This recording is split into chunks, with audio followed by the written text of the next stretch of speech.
Hello everyone, good morning. एक बार फिर से आप सभी का क्रेजी जीके ट्रिक के डेली करंट अफेयर की सीरीज में स्वागत है। शुरू करेंगे आज के सेशन को, हमारी डेली करंट अफेयर की सीरीज को। और यहां पर हम डिस्कस कर लेते हैं आज 30 दिसंबर के सभी इंपॉर्टेंट क्वेश्चन को। एक एक फैक्ट, एक एक करंट अफेयर जो यहां पर मैं आपको बताऊं, आराम से नोट कीजिएगा। बहुत ही इंटरेस्टिंग सेशन है। पीडीएफ और डेली करंट अफेयर का मॉक टेस्ट दोनों ही आपको क्रेजी जीके ट्रिक के एप्लीकेशन पर मिलेगा, तो वहां से आप चेकआउट कीजिए एप्लीकेशन को और वहां से आप इसे कलेक्ट कीजिएगा। तब तक हम चलते हैं हमारे सबसे पहले इंपॉर्टेंट क्वेश्चन पर, आज के करंट अफेयर के। एनवायरमेंट मिनिस्ट्री ने दुल्हस्ती स्टेज सेकेंड जल विद्युत परियोजना को मंजूरी दी है। यह परियोजना किस नदी पर बनाई जा रही है? तो देखिए, जम्मू कश्मीर यूनियन टेरिटरी में एक नदी बहती है जिसका नाम है चिनाब रिवर। चिनाब रिवर पर Dulhasti stage second hydro power project को मंजूरी दी है भारत की एनवायरमेंट मिनिस्ट्री ने। तो आंसर हो जाएगा आंसर सी। देखिए, आप सभी को पता होगा कि 1960 में एक ट्रीटी हुई थी, इंडस वाटर ट्रीटी, सिंधु जल समझौता, इंडिया और पाकिस्तान के बीच में हुआ था। इस समझौते के तहत हमने क्या किया था कि जो 6 नदियां हैं, सिंधु और उसकी सहायक, उनमें से पूर्वी नदियों का जो कंट्रोल था इंडिया के हाथ में आया और पश्चिमी नदियों का जो कंट्रोल है वो पाकिस्तान के हाथ में आया अधिकतर। अब आपको पता है, ऑपरेशन सिंदूर के समय 2025 में हमने इंडस वाटर ट्रीटी को रद्द कर दिया था। उसके बाद इंडियन गवर्नमेंट ने फैसला किया है कि सिंधु और उसकी सहायक नदियां जितनी भी है, उनके पानी का इंडिया यूज करेगा सही ढंग से। सिंचाई के साधनों का हम विस्तार करेंगे और साथ ही साथ इलेक्ट्रिसिटी जनरेट की जा सकेगी, ताकि भारत में हम हमारी जो इलेक्ट्रिसिटी की रिक्वायरमेंट है उसको पूरा कर सके। तो इसी क्रम में दुल्हस्ती स्टेज सेकेंड जो हाइड्रो पावर प्रोजेक्ट है, इसको मंजूरी दी है हाल ही में भारत की एनवायरमेंट मिनिस्ट्री ने। तो किस नदी पर? चिनाब रिवर पर इसे बनाया जा रहा है। इसका जो फेज फर्स्ट था वो भी चिनाब रिवर पर ही बनाया गया है। तो समझ में आ गया, जो Dulhasti second hydro power project है, ये 260 मेगावाट इसकी विद्युत उत्पादन क्षमता होगी। इसे डेवलप करेगा NHPC, national hydro electric power corporation, ये बनाएगा। और इसकी टोटल कॉस्ट आने वाली है ऑलमोस्ट 3277 करोड़ रुपए की। 260 मेगावाट इसकी कैपेसिटी होगी। चिनाब रिवर पर, जम्मू कश्मीर के जो चिनाब रिवर बहती है उस पर यह बनाया जा रहा है। देखिए, Dulhasti stage 1 hydro power project जो पहली परियोजना थी वो जम्मू कश्मीर के किश्तवाड़ क्षेत्र में बनाई गई थी, चिनाब रिवर पर। यह 390 मेगावाट इसकी विद्युत उत्पादन क्षमता है और यह कमीशन कर ली गई थी 2007 में। और अब इसका सेकेंड फेज डेवलप किया जा रहा है जिसकी विद्युत उत्पादन क्षमता होगी 260 मेगावाट। डन।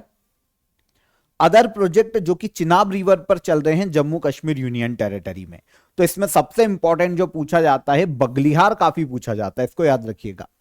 बगलिहार चिनाब परियोजना है, बगलिहार हाइड्रो इलेक्ट्रिक प्रोजेक्ट जो कि जम्मू कश्मीर के बगलिहार में चिनाब रिवर पर बनाया गया है। तो रामबन डिस्ट्रिक्ट ये जिला है जहां पर बगलिहार परियोजना बनाई गई है जम्मू कश्मीर यूनियन टेरिटरी में, और इसकी कैपेसिटी ऑलमोस्ट 900 मेगावाट की है।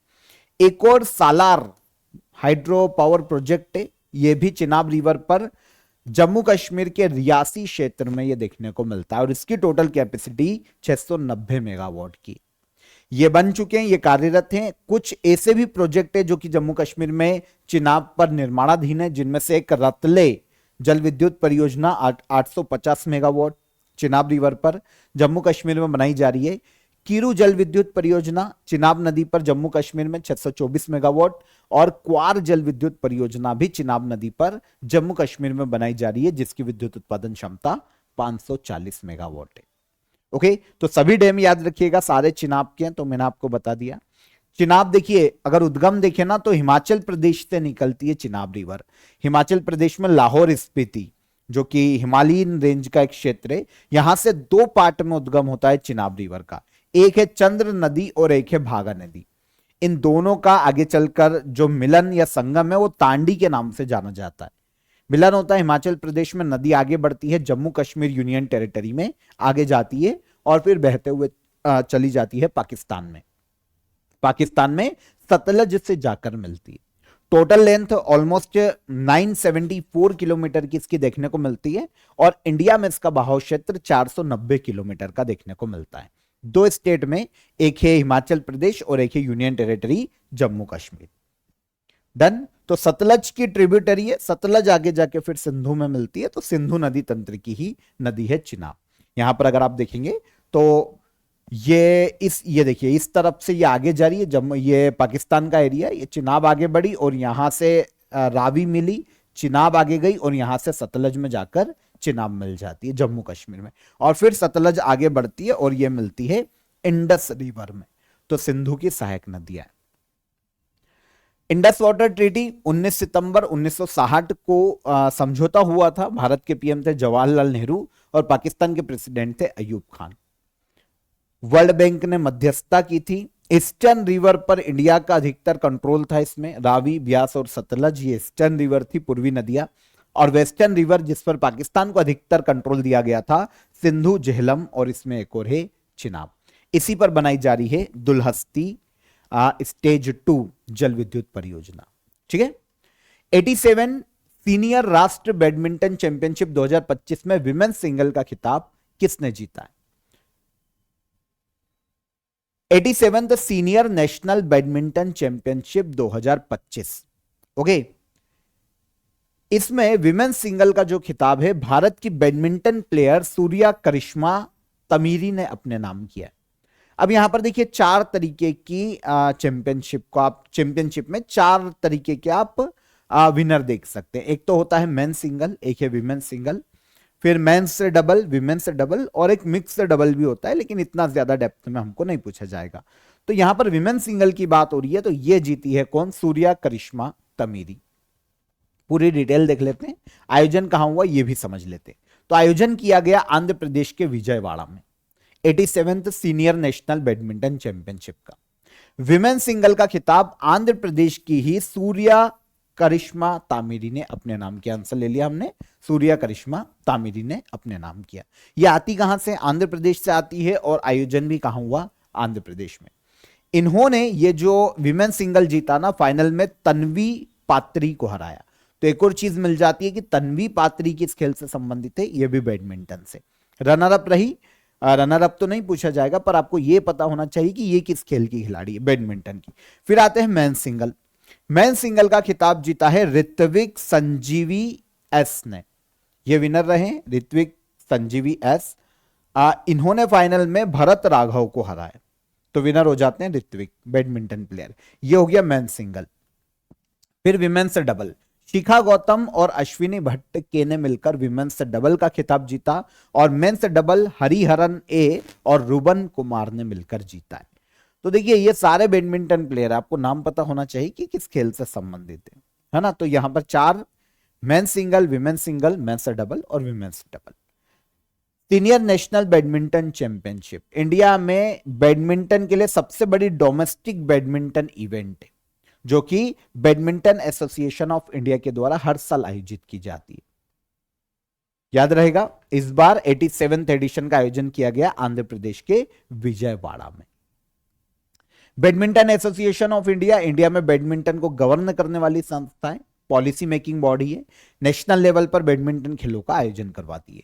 1934 में इसकी स्थापना, हेडक्वार्टर नई दिल्ली में, और प्रेसिडेंट हेमंत बिस्वा शर्मा है वर्तमान में। बैडमिंटन वर्ल्ड फेडरेशन 1934 में ही स्थापित हुआ था। मलेशिया के कुआलालंपुरम में इसका हेडक्वार्टर देखने को मिलता है, और 194 जो अलग अलग देशों के एसोसिएशन है बैडमिंटन के, वो मेंबर हैं वर्ल्ड बैडमिंटन फेडरेशन के, या बैडमिंटन वर्ल्ड फेडरेशन के। ये इंटरनेशनल लेवल पर काम करती है, और badminton association of India India level पर काम करती है।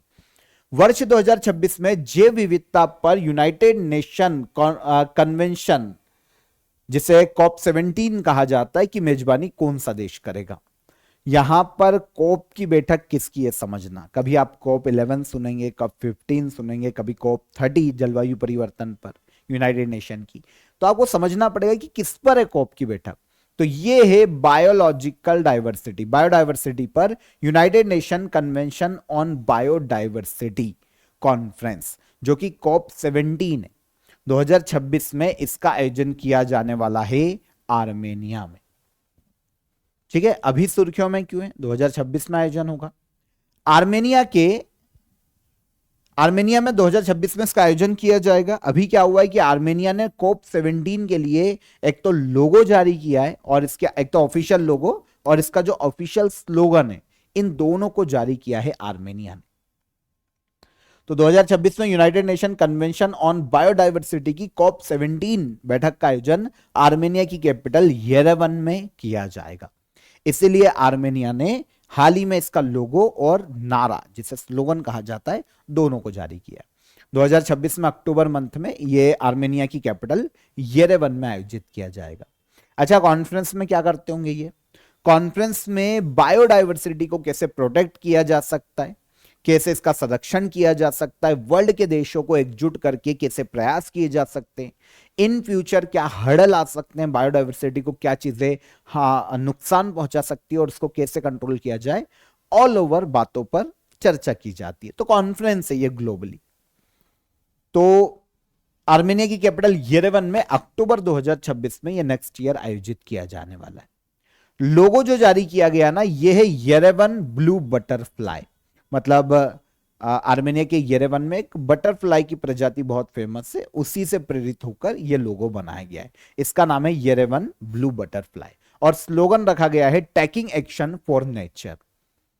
आपको पता है एक कन्वेंशन अपनाया गया था बायोडायवर्सिटी को प्रोटेक्ट करने के लिए 2023 में, जब कॉप 15 की बैठक थी। यह हुई थी मॉन्ट्रियल कनाडा में, कॉप 15 2023, क्योंकि हर साल इसका आयोजन होता है। तो 2023 में कॉप 15 का आयोजन कहां किया गया था? मॉन्ट्रियल में। यहां पर जो कन्वेंशन अपनाया गया था ना, वो है Kunming Montreal global biodiversity framework. तो इसके जो लक्ष्य 23 लक्ष्य डिसाइड किए गए थे कि बायोडायवर्सिटी को हम प्रोटेक्ट करेंगे, तो इनके लक्ष्यों को दर्शाता है टेकिंग एक्शन फॉर नेचर, ये जो स्लोगन बनाया गया। ओके, तो इसी साल वैसे आपको पता है आर्मेनिया अक्टूबर 2025 में ही IUCN का मेंबर बना, international union for conservation of nature and natural resource. IUCN का मेंबर बना है आर्मेनिया अक्टूबर 2025 में, और अब ये मेजबानी करेगा कॉप 17 की 2026 में। देखो, United nation convention on biodiversity पर जो जो प्रोटोकॉल या फ्रेमवर्क आज तक साइन किए गए उनकी बात करें तो सबसे पहला इंपॉर्टेंट था कार्टागेना प्रोटोकॉल। आधुनिक जैव प्रौद्योगिकी बायोडायवर्सिटी के सुरक्षित उपयोग के लिए इसे लाया गया था, ठीक है। फिर नगोया प्रोटोकॉल हुआ था 2010 में, जो जेनेटिक रिसोर्सेस से उनके लाभों का सभी में बराबर बंटवारा किया जा सके उचित ढंग से, यह इसका उद्देश्य था। तो ये एक और कन्वेंशन था, प्रोटोकॉल। फिर एक है KMGBF, जिसकी अभी हमने बात की, Kunming Montreal global biodiversity framework. 2022 में साइन किया गया था, इसको एक बार करेक्ट कीजिएगा, 2022 में साइन किया गया था। और इसमें यह उद्देश्य रखा गया था कि 2030 तक बायोडायवर्सिटी की हानि को रोकने के लिए 23 लक्ष्य डिसाइड किए गए थे, और इन्हीं 23 लक्ष्यों से प्रेरित होकर टेकिंग एक्शन फॉर नेचर नाम का स्लोगन रखा गया। याद रहेगा, सिंपल सा है, याद रखिएगा। कन्वेंशन ऑन बायोडायवर्सिटी ये कब शुरू हुआ? इसके लिए कॉन्फ्रेंस करवाई जा रही है, तो ये कब शुरू हुआ? तो कभी 1992 में पृथ्वी सम्मेलन का आयोजन किया गया था रियो डी जेनेरियो ब्राजील में, और वहीं पर पहली बार अपनाया गया था कन्वेंशन ऑन बायोडायवर्सिटी को। इंडिया भी 1994 से इसका एक्टिव मेंबर है। इसका जो सचिवालय है कनाडा के मॉन्ट्रियल में देखने को मिलता है। लास्ट ईयर इसकी जो कॉप 16 की बैठक हुई थी वो कोलंबिया के कैली में आयोजित की गई थी, कॉप 16। और उसके पहले कॉप 15 2022 में मॉन्ट्रियल कनाडा, 2 साल में एक बार होता है, ये हर साल नहीं होता है, इसको करेक्ट कीजिएगा। तो अब 2026 में होगा। इसके पहले 2024 में हुआ था कोलंबिया के कैली में। फिर उसके पहले कॉप 15 हुई थी कनाडा के मॉन्ट्रियल में 2022 में। ओके, तो ये क्रम याद रखिएगा। समझ में आ गया आप सभी के लिए? वैसे तो देखिए सेल चल रही है क्रेजी जीके ट्रिक और रूट एप्लीकेशन पर, ईयर एंड सेल आपके लिए कंटिन्यू है। इसके अलावा आप 100 RGS का कोर्स ज्वाइन कर सकते हैं। काफी बार मैं आपको इसके बारे में बता चुका हूं। देखिए काफी स्टूडेंट होते हैं वनडे एग्जाम की जो प्रिपरेशन करते हैं, स्पेशली SSC की, तो वो GS के पोर्शन में कम स्कोर कर पाते हैं क्योंकि GS बहुत बड़ा। तो उनकी प्रॉब्लम के सोल्यूशन के लिए हमने 100 RGS का कोर्स लॉन्च किया है, जहां पर बहुत ही इजी ट्रिक और कॉन्सेप्ट के माध्यम से 100 आवर में GS आपका कवर करवा दिया जाएगा। ओके, तो ऑल जीएस सब्जेक्ट आपको यहां पर मिल जाएंगे, इजीली आपके कवर हो जाएंगे। अपडेटेड मॉक टेस्ट भी आपको यहां पर अवेलेबल होंगे, तो आप इसे ज्वाइन कर सकते हैं। डिस्क्रिप्शन में मैंने आपको इसके लिंक दे दिए, आप वहां पर क्लिक करके डायरेक्ट इसे अवेल कीजिए काफी अफोर्डेबल प्राइस में। इसके अलावा चेकआउट कीजिएगा क्रेजी जीके ट्रिक एप्लीकेशन को, रूट एप्लीकेशन को, और ईयर एंड ऑफर चल रहा है तो सभी कोर्सेस वैसे तो अभी आपको काफी नॉमिनल प्राइस में ही देखने को मिलेंगे। और आपकी कोई भी क्वेरी है, कोई भी आपका क्वेश्चन है, तो हेल्पलाइन नंबर पर भी आप कॉल कर सकते हैं। तब तक हम बढ़ते हैं अगले क्वेश्चन की तरफ। हाल ही में एस कृष्णा स्वामी का निधन हो गया, उनका संबंध किस क्षेत्र से था? कौन है ये? एस कृष्णा स्वामी। अगर इनकी बात करें तो ये बहुत ही फेमस डॉक्यूमेंट्री फिल्म मेकर है, वृत्त चित्र फिल्म निर्माण से संबंधित हैं एस कृष्णा स्वामी। फिल्म मेकिंग के क्षेत्र में या आर्ट के क्षेत्र में इनका जो योगदान है ना, इसके लिए इनको पद्मश्री से सम्मानित किया जा चुका है। यहां पर आप इनकी इमेज देख सकते हैं। तो प्रसिद्ध documentary film maker S Krishna Swamy का 88 ईयर की एज में चेन्नई में निधन हो गया। एक इंडियन डॉक्यूमेंट्री सिनेमा के दिग्गज माने जाते हैं। 1963 में इन्होंने एक एसोसिएशन बनाया था, कृष्णा स्वामी एसोसिएट्स, एक प्रोडक्शन हाउस से उसका इन्होंने निर्माण किया था। और आगे चलकर काफी डॉक्यूमेंट्री फिल्म इन्होंने बनाई। इसमें 900 से ज्यादा नॉन फिक्शनल फिल्म और टीवी सीरियल इन्होंने बनाए। सबसे फेमस जो हुए ना, ये एक डॉक्यूमेंट्री से हुए जिसका नाम है Indian valley to Indira Gandhi. 1976 में डॉक्यूमेंट्री आई थी, 4 घंटे की डॉक्यूमेंट्री थी, आपको मिल जाएगी सर्च करेंगे तो। भारत के 5000 साल का इतिहास इसमें बताया था डॉक्यूमेंट्री में। ओके, तो ये बहुत ही फेमस डॉक्यूमेंट्री है फिल्म मेकर एस कृष्णा स्वामी की। हाल ही में इनका निधन हो गया। इन्हें पद्मश्री दिया जा चुका है 2009 में कला के क्षेत्र में इनके योगदान के लिए। इसके अलावा लाइफ टाइम अचीवमेंट अवार्ड 2020 में दिया गया था। ये doctor V Shantaram life time achievement award था। तो ये इतना इंपॉर्टेंट नहीं है, इनके पास सबसे बड़ा अवार्ड पद्मश्री तो 2009 में इनको दिया जा चुका है। और इनकी एक बुक पहले भी बुक भी लिखी है, क्योंकि देखिए फिल्म मेकर रहे हैं, बुक भी लिखी है, voyages retraced India's influence in East Asia. इस बुक को 2025 में ही प्रकाशित किया गया। तो इस बुक को लिखने का श्रेय भी दिया जाता है एस कृष्णा स्वामी का। हाल ही में इनका निधन हो गया 88 वर्ष की एज में। ठीक है, आगे आते हैं हम। मुख्य सचिवों के 5वें नेशनल कॉन्फ्रेंस का आयोजन कहां किया गया? चीफ सेक्रेटरी के बारे में मैंने आपको बताया था कि काम क्या होता है। हर राज्य में एक मुख्य सचिव होता है, चीफ सेक्रेटरी। काम क्या होता है? तो सीएम या जो कैबिनेट होती है ना, उनके लिए चीफ एडवाइजर के रूप में ये काम करता है। कैबिनेट और सीएम के बीच में ब्रिज के रूप में भी काम करता है ना। राज्य की प्रशासनिक लॉबी का सर्वोच्च पद चीफ सेक्रेटरी होता है। मतलब राज्य की प्रशासन की जिम्मेदारी एक्चुअल में इसी पद पर होती है ना। सीएम को हर मुद्दों पर यही सलाह देते हैं। तो अभी चीफ सेक्रेटरी के 5वें नेशनल कॉन्फ्रेंस का आयोजन किया गया था नई दिल्ली में।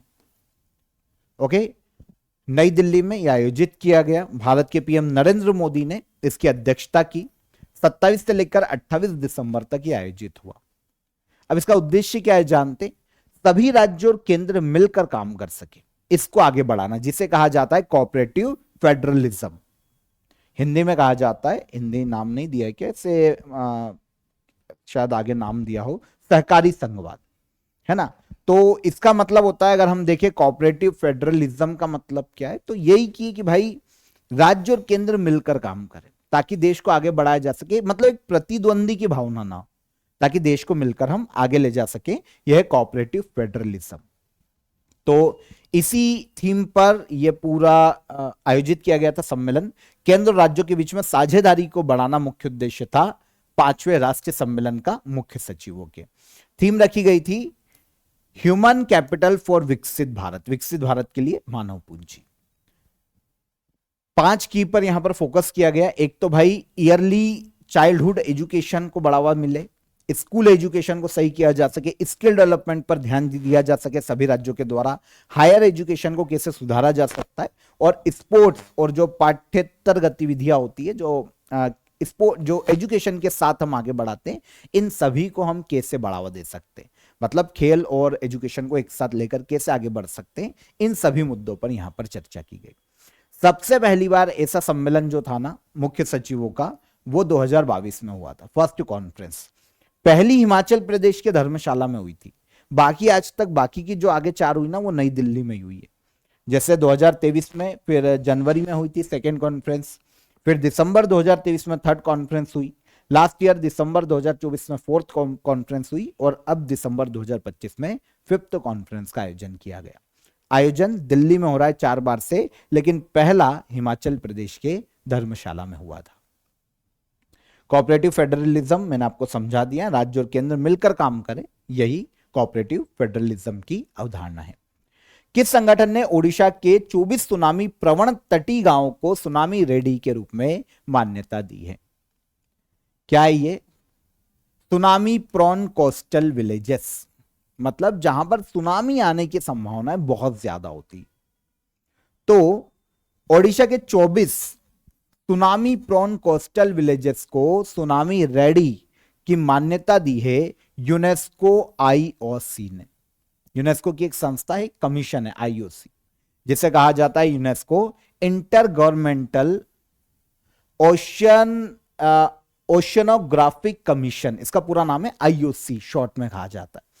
तो इसने अभी इसका एक सम्मेलन हुआ था, सेकेंड ग्लोबल सुनामी संगोष्ठी, इसका आयोजन हुआ था दक्षिण पूर्वी एशिया में, इंडोनेशिया में।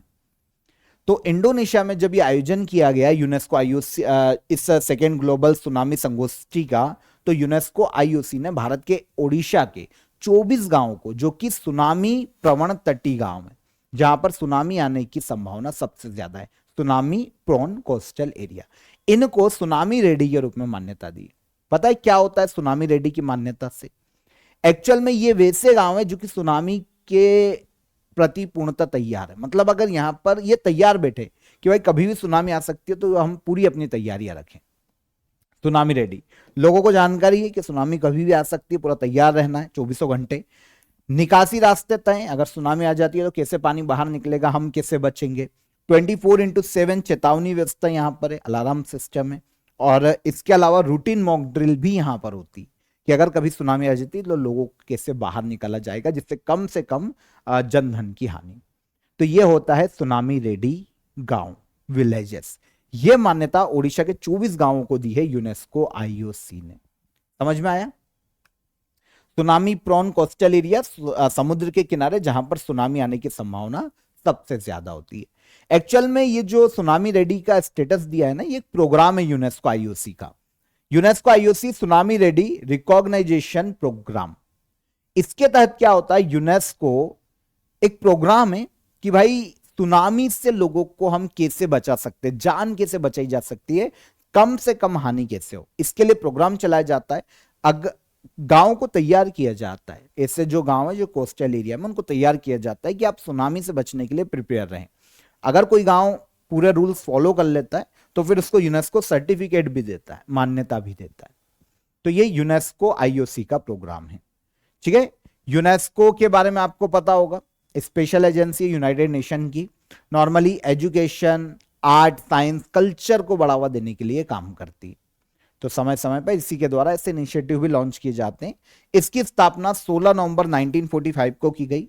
हेडक्वार्टर फ्रांस के पेरिस में है और खालिद अल इनान डायरेक्टर जनरल हैं यूनेस्को के। आगे चलते हैं। फिडे वर्ल्ड रैपिड चैंपियनशिप 2025 का विनर कौन बना है? फिडे वर्ल्ड रैपिड चैंपियनशिप 2025 आयोजन इसका हुआ था कतर में। ठीक है, पहली चीज तो ये कि आयोजन कहां पर? Qatar. FIDE international chess federation इसका आयोजन करवाता है, मतलब चेस की प्रतियोगिता है। ओके, तो FIDE world rapid championship 2025 Qatar में आयोजित की गई। अब यहां पर मेंस और विमेंस दोनों कैटेगरी का आयोजन किया जाता है और 3 अवार्ड होते हैं, गोल्ड, सिल्वर और ब्रॉन्ज। जो विनर रहेगा उसको गोल्ड मिलेगा, जो फिर सेकेंड पर जो है उसको सिल्वर और थर्ड पर जो है उसको ब्रॉन्ज। तो यहां पर जो विनर रहे ना, वो मैग्नस कार्लसन रहे। ये मेंस चेस की बात हो रही, मेंस कैटेगरी की। तो मैग्नस कार्लसन जो कि नॉर्वे के चेस प्लेयर हैं, इन्होंने फिडे वर्ल्ड रैपिड चैंपियनशिप का खिताब जीता है 2025 में। कतर में आयोजित मैग्नस कार्लसन नॉर्वे से आते हैं और इनका 6th वर्ल्ड रैपिड चैंपियनशिप का खिताब है फिडे का, 6वीं बार इन्होंने जीता है। वैसे इनके करियर का ये टोटल 19वां वर्ल्ड चैंपियनशिप टाइटल है। जो फिडे जो भी चैंपियनशिप चेस की आयोजित करवाती है उसका 19वां खिताब है इनका। लेकिन जब हम बात करते हैं वर्ल्ड रैपिड चैंपियनशिप की जो कि आयोजित की गई, तो ये 6th अवार्ड है मैग्नस कार्लसन के नाम पर विनर के रूप में। अब यहां पर जो विमेंस कैटेगरी में विनर रही, जिन्होंने गोल्ड जीता, वो है अलेक्जेंड्रा गोरियाचेकना, है ना। ये अलेक्जेंड्रा है जो विमेन कैटेगरी की विनर रही है। अब इस दोनों ही कैटेगरी में जो ब्रॉन्ज आया ना तीसरे नंबर पर, वो इंडियन प्लेयर लेकर आए। जैसे मेंस में अर्जुन एरिगेसी ने मेंस कैटेगरी में ब्रॉन्ज जीता और विमेंस में इंडियन की कोनेरू हम्पी ने ब्रॉन्ज मेडल अपने नाम किया। समझ में आया? तो तीनों प्लेयर बता देता हूं। मेंस कैटेगरी के मैग्नस कार्लसन नॉर्वे के विनर, फिर व्लादिस्लाव आर्टिमेव रशिया से आते हैं, ये सेकंड सिल्वर जीता है मेंस कैटेगरी का, और थर्ड पर है अर्जुन एरिगेसी इंडिया के ब्रॉन्ज जीता। विमेंस कैटेगरी का खिताब अलेक्जेंड्रा ने जीता, रशिया की प्लेयर है चेस की, गोल्ड इनके नाम रहा। जो सेकंड नंबर पर थी सिल्वर, वो जू जिनर है, जू जिनर, चाइना की सिल्वर जीता, और भारत की कोनेरू हम्पी ने फिर ब्रॉन्ज जीता इसी प्रतियोगिता का। तो ये टॉप थ्री दोनों आयोजन इंटरनेशनल चेस फेडरेशन इसका आयोजन करवाता है, और इस बार आयोजन हुआ है कतर में। इंटरनेशनल चेस फेडरेशन पूरे वर्ल्ड में चेस को गवर्न करने वाली संस्था, 1924 में स्थापना हुई थी इसकी। स्विट्जरलैंड के ल्यूसाने में हेडक्वार्टर। आर्कडी ड्रोकोविच जो कि रशियन है, रशिया से आते हैं, ये प्रेसिडेंट है इंटरनेशनल चेस फेडरेशन के। डिप्टी प्रेसिडेंट इंडिया के हैं विश्वनाथन आनंद। आगे चलिए। रिप्रिक्स 2025 एक्सरसाइज किस संगठन के द्वारा आयोजित की गई? रिप्रिक्स एक्सरसाइज तेल रिसाव से कैसे निपटा जा सकता है समुद्री क्षेत्रों में, यह एक्सरसाइज की है हाल ही में इंडियन कोस्ट गार्ड ने, भारतीय तटरक्षक बल ने। और एक्सरसाइज का आयोजन कहां किया गया? तो आयोजन किया गया है मुंबई के पास अरब सागर में। इंडियन कोस्ट गार्ड ने समुद्र में अगर तेल फैल जाता है तो उसे कैसे निपटा जाएगा, एक प्रदूषण नियंत्रण पोत के बारे में कल हमने पढ़ा था, है ना, प्रताप के बारे में हमने बात की थी। तब मैंने आपको समझाया था कि अगर तेल फैल जाता है समुद्र में तो क्या नुकसान हो सकते हैं, तो इससे कैसे निपटा जाएगा, इसी को जांचने के लिए मुंबई के पास जो अरब सागर का एरिया है वहां पर रिप्रेक्स 2025 एक्सरसाइज इंडियन कोस्टल गार्ड के द्वारा की गई। अभ्यास में मुंबई पोर्ट अथॉरिटी और ओएनजीसी इन्होंने भी तेल रिसाव से निपटने के लिए वाले जो जहाज है उनके साथ सहयोग किया था, और अपना मतलब अपनी तरफ से ये इंडियन कोस्ट गार्ड के साथ शामिल हुए और रिप्रेक्स 2025 एक्सरसाइज में इन्होंने भी भाग लिया। एक्सरसाइज 2 फेज में हुई थी। पहले फेज में प्लानिंग की गई, प्रिपरेशन की गई, और सेकेंड फेज में फिर एक्सरसाइज की गई सी में जाकर। इंडियन कोस्ट गार्ड भारतीय तटरक्षक बल, जो भारत के मरीन एरिया है, जो हमारा कोस्टल एरिया है, उसके सुरक्षा की जिम्मेदारी इंडियन कोस्ट गार्ड की। मिनिस्ट्री ऑफ डिफेंस के अंतर्गत इसकी स्थापना की गई थी 1 फरवरी 1977 को। हालांकि ऑफिशियली इसने काम करना शुरू किया था 1978 में, ऑफिशियली शुरू। नई दिल्ली में हेडक्वार्टर है। परमेश शिवमणि ये इंडियन कोस्ट गार्ड के डायरेक्टर जनरल के पद पर हैं। आगे चलिए। हाल ही में 2000 साल पुराना बौद्ध स्थल कहां खोजा गया है? 2000 साल पुराना बौद्ध स्थल खोजा गया है हाल ही में जम्मू कश्मीर के बारामूला में। जम्मू कश्मीर के बारामूला में गांव है जिसका नाम है जहनपोरा गांव। 2000 साल पुराना बौद्ध स्थल मिला है ना। भारत में जम्मू कश्मीर की संस्कृति को दर्शाता है ये। भारत के पीएम ने भी प्रशंसा की है और इसे मील का पत्थर कहा है इंडिया की संस्कृति में। तो जम्मू कश्मीर के बारामूला जिले में जहनपुरा गांव में 2000 साल पुराना बौद्ध स्थल मिला है। खुदाई जम्मू कश्मीर के डिपार्टमेंट ऑफ आर्कियोलॉजी और यूनिवर्सिटी ऑफ कश्मीर, जो कश्मीर यूनिवर्सिटी है, इन्होंने मिलकर की थी। अब ये जो बौद्ध स्थल है ना, कुषाण राजवंश के शासनकाल से जुड़े हुए, और जम्मू कश्मीर में जो बौद्ध गतिविधियां उस वक्त थी, जो बौद्ध उस वक्त कल्चर था, उसके बारे में यहां पर साक्ष्य देखने को मिलते हैं, जो कि कुषाण वंश से संबंधित है। एक्चुअल में जेहनपोरा जो ये क्षेत्र है ना, ये कुषाणों की कैपिटल से जुड़ा हुआ, कुषाण वंश की कैपिटल है हुविस्कापुर, है ना, इससे जुड़ा हुआ माना जाता है। जेहनपोरा का संबंध, एक मतलब ट्रेड मार्ग भी यहां से होकर गुजरता था कुषाणों का। तो यहां पर बौद्ध स्थल की हाल ही में खोज की गई है। फ्रांस के एक संग्रहालय में इंडिया का एक मैप है जो कि बौद्ध धर्म के अलग अलग प्लेसेस को दर्शाता है। इस मैप के आधार पर इस स्थल को खोजा गया है ना, तो बहुत बड़ी उपलब्धि है। कनिष्क कुषाण डायनेस्टी 1 से 3 सेंचुरी में इनका शासन देखने को मिलता है। 1 से लेकर 3 ईस्वी में इन्होंने शासन किया था। कनिष्क बहुत ही फेमस शासक रहे कुषाण डायनेस्टी के, और बुद्धिज्म जो धर्म है, बौद्ध धर्म, इसको बहुत ज्यादा इन्होंने संरक्षण और आश्रय दिया था इनके शासनकाल में।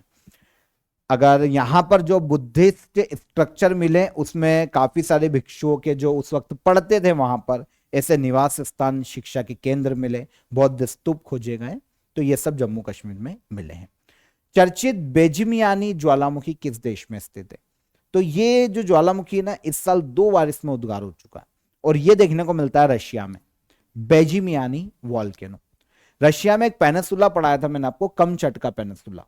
अगर आप यहां पर देख रहे हैं पूर्व में, तो एक कमचटका पेनिसुला, तो इसी पेनिसुला पर बेजिमियानी वॉल्केनो देखने को मिलता है जिसमें हाल ही में विस्फोट हुआ।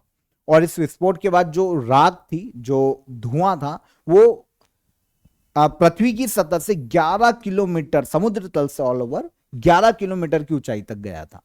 तो इसीलिए अभी ये सुर्खियों में दुनिया के सबसे सक्रिय वॉल्केनो में गिना जाता है। वैसे कमचटका प्रायद्वीप, क्योंकि ये रिंग ऑफ फायर में आता है प्रशांत महासागर के, तो आपको पता है वर्ल्ड के अधिकतर ज्वालामुखी और भूकंप रिंग ऑफ फायर में आते हैं प्रशांत महासागर के। 80% ज्वालामुखी और भूकंप एक्टिविटीज यही देखने को मिलती है। तो कमचटका प्रायद्वीप जो कि रशिया के कंट्रोल में, रशिया का प्रायद्वीप है, रशिया के पूर्व में, यहां पर बेजिमियानी वॉल्केनो में हाल ही में विस्फोट हुआ है। एक स्ट्रेटोवॉल्केनो है जो कि कमचटका पेनिसुला पर देखने को मिलता है। शंकु के आकार का ज्वालामुखी होता है स्ट्रेटोवॉल्केनो की अगर हम बात करते हैं। शंकु के आकार का ज्वालामुखी जो कि राख, चट्टान, लावा, इनसे समय समय पर फैलने से विकसित हुआ है। फॉर एग्जाम्पल अगर आप यहां पर देखेंगे तो आपको इस तरीके का ज्वालामुखी संरचना देखने को मिलती है। तो ये शंकु के आकार का ज्वालामुखी आपको देखने को मिलता है। तो इस तरीके का स्ट्रेटोवॉल्केनो है ये वाला रशिया का। रशिया की कैपिटल है मॉस्को, रूबल यहाँ की करेंसी ऑफिशियल, और व्लादिमीर पुतिन प्रेसिडेंट है रशिया के। अच्छा, वर्ल्ड के कुछ और वॉल्केनो जो रिसेंटली कुछ समय से न्यूज में रहे, तो एक जापान में है साकुरा जिमा वॉल्केनो, जापान का ये बहुत ही फेमस है। एक अभी इथोपिया में जिसमें विस्फोट हुआ था, है ना, Hayli Gubbi volcano. Rincon de la Vieja volcano Costa Rica में देखने को मिलता है। भारत में एकमात्र मड वॉल्केनो अंडमान निकोबार पर है, इस पे भी विस्फोट हुआ था इस बार। बाराटांग मड वॉल्केनो ये है अंडमान निकोबार में। और इंडिया का एकमात्र सक्रिय ज्वालामुखी बेरन द्वीप भी अंडमान निकोबार में। और एक ताफ्तान वॉल्केनो ईरान में है जिसमें अभी विस्फोट हुआ था। तो ये सारे वॉल्केनो यहां पर मैंने आपको बता दिए। 30 दिसंबर के सभी करंट अफेयर यहां पर हमने डिटेल में डिस्कस किए, एक एक फैक्ट को समझा। अब हम चलते हैं लास्ट डे के करंट अफेयर को रिवाइज कर लेते हैं, ठीक है। आ जाए 2026 से 2029 के लिए बीडब्ल्यूएफ एथलीट्स कमीशन का चेयरपर्सन किस भारतीय खिलाड़ी को नियुक्त किया गया? तो यह नियुक्त की गई कौन? यह नियुक्त की गई PV Sindhu. In service of the nation reflection of a bureaucrats पुस्तक किसके द्वारा लिखी गई? इस बुक को लिखा है प्रताप सिंह ने। 33 वर्षों के बाद किस राज्य को फिर से टाइगर स्टेट लिस्ट में शामिल किया गया है? तो ये शामिल किया गया है गुजरात राज्य को। हाल ही में बिस्वा बंधु सेन का निधन हो गया। वे किस राज्य की विधानसभा के स्पीकर थे? तो ये त्रिपुरा राज्य की विधानसभा के स्पीकर थे। भारत सरकार ने किन 2 नई एयरलाइनों को नो ऑब्जेक्शन सर्टिफिकेट एनओसी दी है? तो एक तो है हलहिंद एयर और एक है फ्लाई एक्सप्रेस। भारत ने अपनी intermediate range ballistic missile K4 का सफल परीक्षण किया है। इस मिसाइल की रेंज कितनी है? तो 3500 किलोमीटर इसकी रेंज देखने को मिलती है। नई दिल्ली में एंटी टेरर कॉन्फ्रेंस का उद्घाटन भारत के गृह मंत्री अमित शाह ने किया था। 2025 में प्रदान किए गए प्रधानमंत्री राष्ट्रीय बाल पुरस्कार कुल कितने बच्चों को दिए गए? तो ये 20 बच्चों को दिए गए। दुनिया का सबसे पुराना हिंदुस्तानी शास्त्रीय संगीत महोत्सव माना जाने वाला हरिवल्लभ संगीत सम्मेलन का 150वां संस्करण कहां आयोजित किया गया? तो यह जालंधर में आयोजित किया गया था। और लास्ट क्वेश्चन, सोमालीलैंड को स्वतंत्र राष्ट्र के रूप में मान्यता देने वाला पहला देश कौन बना? तो ये बना है इजराइल। ये सारे करंट अफेयर कल के सेशन के हो जाते हैं। अब क्वेश्चन ऑफ द डे का आंसर ले लें। एमएस वर्ड में डिफॉल्ट फॉन्ट का आकार कितना होता है? तो ये 11 होता है। फिर निंगोल चक्कोबा त्योहार ये मणिपुर में मनाया जाता है, मणिपुर की मैतेई कम्युनिटी के द्वारा। और हीलियम का अगर हम परमाणु क्रमांक देखें, एटॉमिक नंबर देखें, तो ये होता है 2। डन, ये तीनों क्वेश्चन के आंसर। अब आज के question of the day. Minicoy द्वीप और मालदीव किस चैनल को अलग करते हैं, या फिर यूं कहेंगे किस चैनल से अलग होते हैं? ठीक है। राष्ट्रपति शासन मुख्य रूप से भारतीय संविधान के किस अनुच्छेद के तहत लगाया जाता है? सिंपल क्वेश्चन है। पादप कोशिकाओं में कौन सा अंग फोटोसिंथेसिस या प्रकाश संश्लेषण के लिए जिम्मेदार है? ये तीनों क्वेश्चन इंपॉर्टेंट है, कमेंट में आंसर कीजिएगा। और सेशन पसंद आया हो तो लाइक और शेयर करके जाइए। चैनल पर पहली बार आए हो तो चैनल को सब्सक्राइब कर लो। कल फिर मुलाकात करेंगे नेक्स्ट डे के करंट अफेयर में। तब तक ख्याल रखिएगा अपना। जय हिंद, जय भारत, खुश रहिए।